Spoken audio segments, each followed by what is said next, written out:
दोस्तों, जिसका जो है मैं आपको बिल्कुल 100% रियल रिव्यू जो है इस पेपर का देने वाला हूं।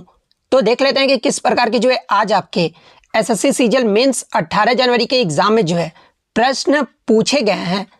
उससे पहले एक बात और दोस्तों, कि जिन्होंने भी अगर चैनल को सब्सक्राइब नहीं किया है तो एसएससी सीजीएल एग्जाम से रिलेटेड पल पल की अपडेट के लिए जो है चैनल को सब्सक्राइब जरूर कर दीजिएगा और बगल में ही आपको एक बेल आइकन यानी घंटी का निशान भी दिख रहा होगा, तो आप उसे भी जो है जरूर प्रेस कर दीजिएगा। तो चलिए वीडियो को स्टार्ट करते हैं।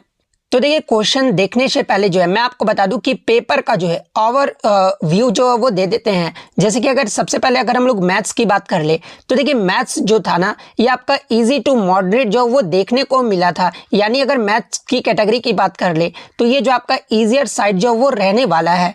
वहीं मैं आपको बता दूं कि 26 से 27 क्वेश्चन जो थे ना ये आपके PYP यानी प्रीवियस ईयर पेपर बेस्ड जो है ये आपके पेपर जो वो प्रश्न पूछे गए थे।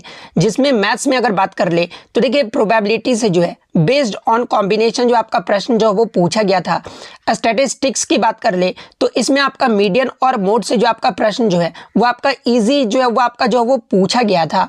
इसके अलावा मैं आपको बता दूं कि एक क्वेश्चन जो आपका एलिगेशन और एक क्वेश्चन जो आपका CI से जो है कैलकुलेटिव प्रश्न जो वो पूछा गया था। वहीं अगर सिंप्लीफिकेशन की बात कर ले तो देखिए, सिंप्लीफिकेशन से जो है आपके 2 क्वेश्चन जो वो पूछे गए थे, जो कि आपके लेंदी क्वेश्चन जो वो पूछा गया था। इसके अलावा अगर रीजनिंग की बात कर ले तो देखिए, रीजनिंग जो आपका मॉडरेट जो है वो आपका शिफ्ट रहा था। यानी मॉडरेट जो आपके क्वेश्चन जो वो पूछे गए थे, जिसमें आपका ब्लड रिलेशन जो था ना ये आपका लेंदी लेवल का जो वो प्रश्न पूछा गया था। 3 क्वेश्चन जो आपके स्टेटमेंट और रीजन से जो आपके प्रश्न पूछे गए थे, जो कि आपका एक क्वेश्चन जो था आपका ईजी था स्टेटमेंट वाले में, और 2 क्वेश्चन था ना वो आपका जो वो टफ की कैटेगरी में जो वो रखा गया है। यानी जो 2 क्वेश्चन था उसमें थोड़ा सा बच्चों को जो वो कंफ्यूजन जो वो ज्यादा जो है वो देखने को मिला था। वहीं मैं आपको बता दूं कि डेटा सफिशिएंसी में जो है आपके 2 क्वेश्चन गुड जो अच्छे लेवल के प्रश्न जो वो पूछे गए थे। एक क्वेश्चन जो है ना आपका वर्ड इंफॉर्मेशन से जो वो पूछा गया था, जो कि बच्चे ने बताया कि जो आपका वर्ड इंफॉर्मेशन से जो प्रश्न पूछा गया था वो आपका ईजी बिल्कुल भी नहीं था, वो आपका जो वो कंफ्यूजिंग जो वो देखने को मिला था। इसके अलावा मैं आपका बता दूं कि इंग्लिश जो था ना ये आपका इजी टू मॉडरेट जो वो देखने को मिला था, जहां पर जो आपके ऑल वोकैब जो थे ना ये आपके प्रीवियस ईयर जो है आपके पूछे गए थे, और एक जो आपका इडियम से भी जो वो प्रश्न पूछा गया था। इसके अलावा मैं आपको बता दूं कि 2 टोन और 2 थीम से भी जो आपके प्रश्न पूछे गए थे, जो कि आपके क्लोज ऑप्शंस थे। और मैं आपको ये भी बता दूं, बच्चे ने बताया कि जो आपके एग्जाम में जो प्रश्न आ रहे हैं ना इंग्लिश के, उसके जो ऑप्शन है ना बिल्कुल आपके सिमिलर टाइप के आ रहे हैं, ताकि आपको ऑप्शन चूज करने में ना जो है ना वो आपको बहुत ज्यादा जो प्रॉब्लम है वो देखने को मिल रहा है। क्योंकि चारों ऑप्शन जो आपको देखने को मिल रहा है ना वो आपके सिमिलर टाइप के ऑप्शन ही जो है वो आपको देखने को मिल रहे हैं। अब एग्जाम में इतना ये होता है ना कि पैनिक कर जाते हैं बहुत सारे बच्चे। अब सिमिलर ऑप्शंस देखकर जो है गलत ऑप्शन को भी जो वो चूज कर लेते हैं।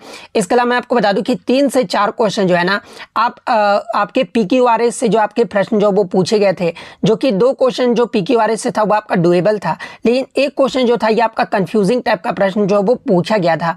वहीं अगर पैसेज की बात कर ले तो एक स्मॉल पैसेज आपका पूछा गया था और 2 आपका जो है मीडियम साइज का पैसेज जो वो पूछा गया था, जो कि आपका अनसीन पैसेज से जो प्रश्न पूछा गया था।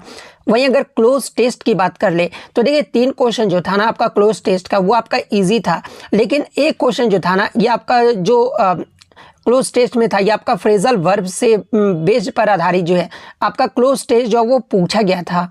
वहीं एक filler based on phrasal verb से जो आपका प्रश्न पूछा गया था। Error based on tense and verb से जो आपका जो था वो आपका इजी जो प्रश्न है वो आपका जो वो देखने को मिला था। इसके अलावा मैं अगर कंप्यूटर की बात कर लूँ तो देखिए, GS की अगर मैं बात कर लूँ तो GS जो था बच्चे ने बताया कि इजी टू मॉडरेट था, लेकिन जिस प्रकार से क्वेश्चन बता रहे थे बच्चे ना उससे यहाँ तक अंदाजा मुझे लग पाया कि GS जो था ना वो आपका मॉडरेट टू टफर साइड था। ठीक है, मेरे अकॉर्डिंग जो क्वेश्चन देखने को मिला बच्चों के द्वारा, तो क्वेश्चन जो था ना GS का वो आपका मॉडरेट टू जो वो टफ शिफ्ट में था। आप इजी टू मॉडरेट तो बिल्कुल भी नहीं बोल सकते GS को। GS जो था आपका मॉडरेट टू टफ साइड था। नेक्स्ट जिसमें आपका 12 से 13 क्वेश्चन जो था ना GS का वो आपका जो है वो डुएबल था। इसके अलावा मैं आपको बता दूं कि 3 क्वेश्चन जो है आपके पॉलिटी से जो वो देखने को मिले थे GS में। वहीं 2 क्वेश्चन जो था ना ये आपका ज्योग्राफी से जो वो देखने को मिला था। 4 क्वेश्चन जो था ना ये आपका हिस्ट्री से जो वो देखने को मिला था और एंशियंट हिस्ट्री से ही जो है आपके 2 क्वेश्चन जो वो देखने को मिल गए थे। इसके अलावा मैं आपको बता दूं कि 2 क्वेश्चन जो था ना आपके फिजिक्स एंड बायोलॉजी से जो आपके प्रश्न जो वो पूछे गए थे और केमिस्ट्री से जो आज आपका शिफ्ट में कोई भी क्वेश्चन जो वो देखने को नहीं मिला था। इसके अलावा अगर करंट अफेयर्स की बात कर ले तो देखिए करंट अफेयर जो था ना ये आपका 3 क्वेश्चन करंट अफेयर से पूछा गया था, जो कि एक क्वेश्चन जो था ये आपका स्टेटमेंट बेस्ड जो करंट अफेयर जो वो पूछा गया था और एक क्वेश्चन जो आपका इकोनॉमिक्स से जो भी है वो आपसे पूछा गया था। कंप्यूटर जो था ये आपका इजी टू मॉडरेट था। अब इजी टू मॉडरेट इसलिए मैं बोल रहा हूँ क्योंकि जो आपका शॉर्टकट की आया था ना वो आपका नॉर्मल शॉर्टकट की नहीं आया था, थोड़ा सा आपका लेंदी टाइप का आया था, जैसे अल्ट प्लस करके इस प्रकार से जो है आपका शॉर्टकट की जो वो पूछा गया था। नॉर्मल आपका शॉर्टकट की नहीं पूछा गया था। तो जिनका भी आगे एग्जाम है तो आप कंप्यूटर का थोड़ा अल्ट प्लस करके जो वो जरूर देख कर जाइएगा।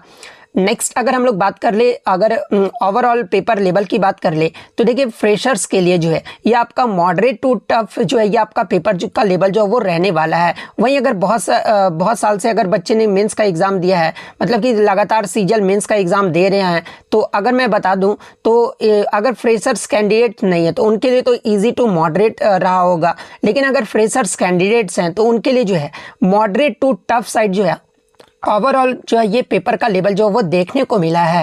वहीं मैं अगर यूआर कैटेगरी में सेफ स्कोर की बात कर लूँ तो देखिए यूआर कैटेगरी में अगर आपका 315 मार्क्स आपका आ रहा है तो आपका जो वो सेफ स्कोर जो वो रहने वाला है। नेक्स्ट अगर हम लोग ओवरऑल अगर व्यू की बात कर ले तो देखिए करंट अफेयर्स में जीएस से जो है जीएस से जो है करंट अफेयर्स में एक क्वेश्चन जो आपका 2020 का जो वो देखने को मिला था। 2023 के करंट अफेयर से भी जो आपका एक क्वेश्चन देखने को मिला था, जो कि आपका मीटिंग किसने ऑर्गेनाइज किया था, इस प्रकार से आपका प्रश्न जो वो देखने को मिला था। पॉलिटी से तो मैंने आपको बताया कि 2 से 3 क्वेश्चन आपका देखने को मिला था। एंशियंट हिस्ट्री से भी जो आपके 2 क्वेश्चन देखने को मिले थे। स्टैटिक जीके आपका नहीं था। मैं आपको बहुत सारे बच्चे ये कमेंट्स कर रहे थे टेलीग्राम पे या फिर यूट्यूब में भी कमेंट्स कर रहे थे ये सारे स्टैटिक जीके से प्रश्न पूछा गया था या नहीं। तो देखिए मैं आपको बता दूं कि तबला, डांस, झील, इस सब से जो आपका कोई भी प्रश्न जो है आपका जो वो नहीं पूछा गया था। इसके अलावा पारा जंपल से जो आपके 3 से 4 क्वेश्चन जो आज आपके शिफ्ट में जो वो देखने को मिला था।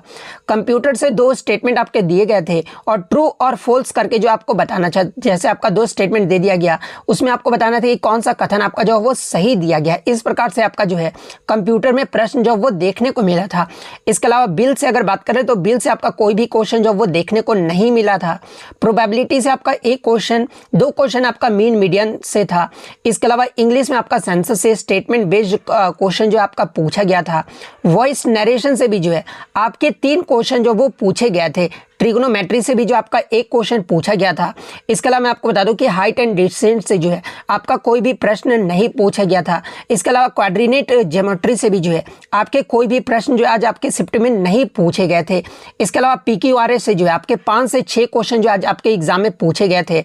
इसके अलावा CISI से जो है आपके 2 से 3 क्वेश्चन जो है ये आपके एग्जाम में जो वो पूछा गया था। तो ये बच्चों के आधार पर जो प्रश्न मिले थे उस आधार पर जो है मैंने पेपर का ओवरऑल रिव्यू दिया है। क्योंकि मैं आपको बता दूं कि क्वेश्चन डिस्कस करना मना है, क्योंकि मेंस वालों बच्चों के साथ थोड़ा सा अनफेयर हो जाएगा। हालांकि अनफेयर नहीं होगा, लेकिन फिर भी मैं टीचर की मर्यादा को रखते हुए, उनकी बातों को मर्यादा में रखते हुए एनालिसिस तो नहीं कर पाऊंगा क्वेश्चन का। लेकिन जो भी बच्चों ने क्वेश्चन बताया उनके आधार पर जो है मैंने आपको बिल्कुल 100% रिव्यू दिया है।